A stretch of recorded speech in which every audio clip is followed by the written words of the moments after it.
of telling a story. If you're reading a mystery, your detective has to use his or her own deductive reasoning to solve the mystery, whereas if you're reading fantasy, Dumbledore can touch his wand to his mind, and suddenly characters can be seeing, you can see his memories, which of course in the real world that just doesn't happen. So it can make for really exciting storytelling, and I think that's one of the best benefits, is you can go anywhere.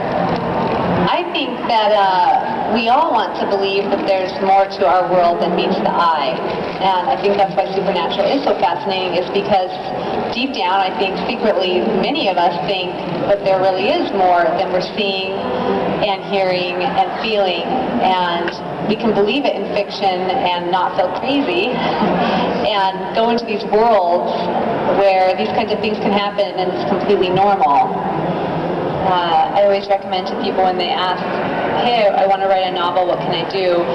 I tell them to keep a journal and write it daily, especially when you're writing for young adults. I wrote in my journal daily through middle school and high school, and going back and reading through my journals, I used a lot of that when I was writing my stories, because it really took me back to all of the issues I dealt with as a teenager, which is kind of what I think defines, as you were mentioning, the difference between adult and young adult. I don't think authors talk down to teens. I think they just express issues that teenagers deal with.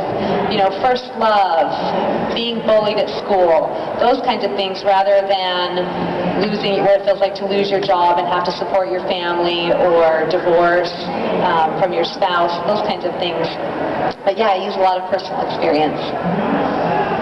I just wanted to say, if you're here because you're writing a supernatural book that you're hoping to sell, my recommendation would be to read as much in the genre that you're hoping to sell in, because one of the things I hear quite frequently from people who are writing a story and are seeking my help, asking for advice, they say, I have this great new story idea that has never been done before, and I'm so excited because it's fresh and new and an editor's going to want to buy it. And then they tell me the story idea, and I can think of at least 3 books that already have that idea or that plot, and then I ask them, have you read this book, and this book? And they say, no, I've never heard of it. So make sure that you're actively reading books that are being published right now, because if you do end up selling your book, it will not come out for another 2 years after you sell it.